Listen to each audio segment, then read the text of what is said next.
हिंसा व हंगामा व सड़क जाम जैसा बवाल आदि कराती है और फिर उनके मुखिया मगरमच्छ की तरह आंसू बहाने के लिए घटनास्थल पर पहुंचकर अपनी राजनीतिक रोटी सेकते हैं।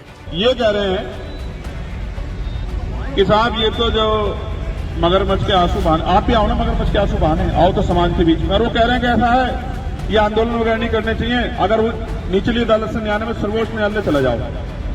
मायावती और चंद्रशेखर दोनों अब एक दूसरे के आमने सामने खड़े दिखाई दे रहे हैं। मेरठ में एक दलित बच्ची का हत्या हो जाती है, दलित बच्ची की हत्या हो जाती है, जिसके बाद मेरठ में तनातनी का माहौल बना हुआ है। उस गांव को प्रशासन ने पूरी तरीके से सील कर रखा है, चप्पे चप्पे पर पुलिस बल तैनात है।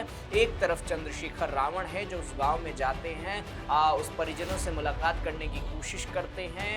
इस बीच वहां के जो लोग हैं वो लोग सड़क पर प्रदर्शन करते हुए दिखाई देते हैं, जिस पर मायावती प्रेस कॉन्फ्रेंस करती है और कहती हैं कि कुछ नेता, कुछ संगठन के लोग, कुछ राजनीतिक व्यक्ति लोगों को बरगलाने की कोशिश कर रहे हैं, लोगों के बीच नफरत और अराजकता फैलाने की कोशिश कर रहे हैं। ऐसे लोग मगरमच्छ के आंसू बहाते हैं। मायावती ने चंद्रशेखर को सीधे तौर पर मगरमच्छ कहा, जिसके बाद चंद्रशेखर ने मायावती को कहा कि अगर आपको भी मगरमच्छ के आंसू बहाने हैं तो आप आ जाइए। मायावती ने कहा कि आप लड़ाई संवैधानिक तौर पर लड़िए, ना कि किसी की बातों में आकर आप आक्रामक होकर सड़क पर विरोध प्रदर्शन करिए कि उसको लेकर आपके खिलाफ और एफआईआर दर्ज हो जाए और आपकी परेशानी बढ़ जाए। उस पर चंद्रशेखर कहते हैं कि अगर हम संवैधानिक तौर पर लड़ने जाएंगे तो हमें 10 साल 20 साल न जाने कितने साल लग जाएंगे, हमें इंसाफ नहीं मिलेगा। पहले आप मायावती के बयान को सुनिए, उसके बाद चंद्रशेखर रावण के बयान को सुनिए कि आखिर ये दोनों लोग एक दूसरे को कह क्या रहे हैं। उसके बाद हम इस पूरे घटनाक्रम को विस्तार से समझाएंगे। बाबा साहब अपने लोगों को सलाह के तौर पर ये भी कहते रहे हैं कि इन्हें किसी भी मामले में अपने ऊपर होने वाली जुल्म जाति के विरुद्ध लड़ाई कानून को अपने हाथ में लेकर नहीं, बल्कि कानून के दायरे में रहकर करना है। संघर्ष आदि भी कानूनी दायरे के अंदर रहकर ही करना है।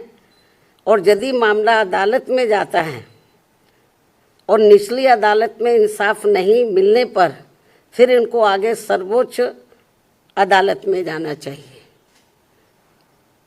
ये सब व्यवस्था भारतीय संविधान में है, ना कि इसके लिए जिला मेरठ, जिला सहारनपुर, जिला प्रयागराज व जिला हरदोई आदि की तरह तथा आए दिन देश के अन्य राज्यों में भी सड़कों पर उतरना है। और जो भी ऐसे संगठन व पार्टियां आदि अपने संकीर्ण राजनीतिक स्वार्थ के लिए इन वर्गों के दुखी व पीड़ित लोगों को भड़काकर व गुमराह करके उन्हें सड़कों पर उतारती हैं और करते ये हैं, ये लोग, ये जो विभिन्न पार्टियां हैं, संगठन हैं, उन्हें सड़कों पर उतारती है दुखी पीड़ित लोगों को भड़काकर गुमराह करके।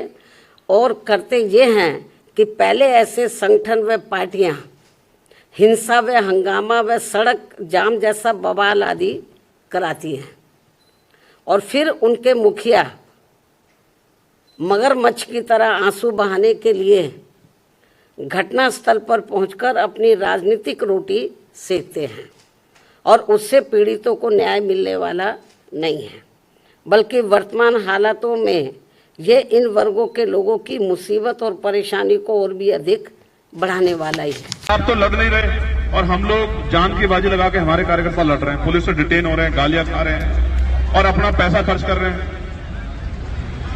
तो वो ये कह रहे हैं कि साहब ये तो जो मगरमच्छ के आंसू बहाने, आप भी आओ ना मगरमच्छ के आंसू बहाने, आओ तो समाज के बीच में। और वो कह रहे हैं कि ऐसा है, ये आंदोलन वगैरह नहीं करने चाहिए, अगर वो निचली अदालत से न्यायालय में सर्वोच्च न्यायालय चला जाओ। तो हमारी बहनों की अस्मतें लूटे, उनको नोचा जाए, उन पर पेट्रोल छिड़क दिया जाए, उन पर तेजाब छिड़क दिया जाए, उनको मारा जाए, उनको मार के लटकाया जाए, उनके पैरों में कील ठोक दी जाए, तो हम ये तमाशा देखें कि कब 10 साल बाद न्याय मिलेगा और कब पुलिस कार्रवाई करे। किस तरह कार्रवाई करिए आप जानते हैं ना। तो हम भी हाथ पे आधर के बैठ जाए, न्याय की लड़ाई ना लड़े। आप समझते ये वो हमें सिखाना चाहते हैं, ये नहीं सीखना चाहता मैं उनसे। मैं तो उनका सम्मान करता हूं, हमेशा करूंगा, लेकिन आज उन्होंने मेरे मन को ठेस पहुंचाई है। समाज देख रहा है, समाज फैसला करेगा कि कौन समाज के लिए लड़ रहा है और कौन समाज से सिर्फ। दोस्तों, मेरठ में ललिता गौतम नाम की एक बच्ची की हत्या हो जाती है। 20 साल उसकी उम्र होती है। उस हत्या के बाद मेरठ को लेकर तमाम जो सियासत है, दलित सियासत, वो गर्म हो जाती है। चंद्रशेखर रावण उस परिवार से मिलने के लिए गांव पहुंचते हैं। प्रशासन उन्हें रोक देती है, गांव में एंट्री बंद कर देती है। क्यों? क्योंकि उस वक्त गांव में माहौल बिल्कुल तनावपूर्ण था। लोग सड़कों पर थे, विरोध प्रदर्शन हो रहे थे, पुलिस को लाठीचार्ज करना पड़ा, उन्हें हटाना पड़ा। इस बीच मायावती ने कहा कि कुछ लोग अपने राजनीतिक लाभ के लिए लोगों के बीच जा रहे हैं, उन्हें बरगलाने की काम कर रहे हैं, उन्हें आक्रामक रूप से सड़क पर उतरने को मजबूर कर रहे हैं, जिसके कारण वो लोग कानून अपने हाथ में ले रहे हैं। मायावती के कार्य की शैली और चंद्रशेखर की कार्य की शैली को जब हम देखते हैं तो मायावती हमेशा से संवैधानिक तौर पर लड़ाई लड़ने की बात करती है। वो कहती हैं कि जो हम बाबा साहब भीमराव अम्बेडकर ने संविधान बनाया है, उस संविधान के तहत आप निचली अदालत जाइए। निचली अदालत में अगर आपका मामला नहीं सॉल्व हो रहा है तो आप ऊपरी अदालत जाइए। वहाँ जब नहीं सुलझता है तो फिर देखेंगे कि हमें सड़क पर उतरना है, क्या करना है, लेकिन आप कानून को अपने हाथ में मत लीजिए। दूसरी तरफ चंद्रशेखर रावण कहते हैं कि हमें सड़क पर उतरना होगा। वो अब चाहे उत्तराखंड का मामला देख लीजिए या मेरठ का मामला देख लीजिए, प्रयागराज का मामला देख लीजिए, दिल्ली का मामला देख लीजिए, चंद्रशेखर हर एक मामले पर सड़क पर उतर आते हैं, प्रदर्शन करते हैं। उनकी झड़प की खबरें भी निकल कर आती हैं, तस्वीरें भी निकल कर आती हैं, जिसमें प्रशासन से बेहद तीखी नोक-झोंक करते हुए दिखाई देते हैं। ऐसी ही तस्वीर मेरठ से निकल कर आई। इसी पर मायावती कहती है कि आप संवैधानिक तौर पर लड़ाई लड़िए। वहीं चंद्रशेखर रावण जो है वो कहते हैं कि हमारे समुदाय की एक दलित बच्ची की हत्या हो जा रही है, उसके पैरों में कील ठोक दिए जा रहे हैं, उसके साथ अत्याचार हो रहा है। हम कब तक कोर्ट का दरवाजा खटखटाएंगे? यहाँ कोर्ट से कुछ नहीं होता। कानूनी लड़ाई लड़ते लड़ते हम थक जाते हैं, हमारे लिए कुछ नहीं होता। अगर आपको भी मगरमच्छ के आंसू बहाने हैं तो आप आइए, मिलिए। आप इन दलितों के लिए कुछ नहीं कर रही हैं। जो कर रहे हैं अपने पैसे से कर रहे हैं, अपना वक्त लगा रहे हैं, सड़क पर उतर रहे हैं, लाठियां खा रहे हैं, इसके बावजूद आप कह रही हैं कि मगरमच्छ के आंसू बहा रहे हैं। दोस्तों, उत्तर प्रदेश की सियासत में दो चेहरे, मायावती, चंद्रशेखर, दोनों को लेकर कहा जाता है कि दलित राजनीति करते हैं। ऐसे में इन दोनों के जो राजनीति करने का सिलसिला है, ये दोनों सवालों के कटघरे में खड़े हैं। मायावती के सवाल ये कि मगरमच्छ के आंसू बहा रहे हैं, चंद्रशेखर के सवाल ये कि अगर आपको भी मगरमच्छ के आंसू बहाने तो आप आइए, इन परिजनों से मिलिए। अब लेकिन यहाँ पर दुविधा उन लोगों के बीच में फंसा हुआ है कि आखिर वो चुने किसको। क्या मायावती सही कह रही हैं या चंद्रशेखर सही कह रहे हैं? वैसे आपको क्या लगता है, मायावती की बातों में दम है या चंद्रशेखर की बातों में दम है? अपना जवाब नीचे कमेंट सेक्शन में लिख कर बताइएगा और ऐसी तमाम खबरों के लिए देखते रहिए राष्ट्रवाणी। नमस्कार।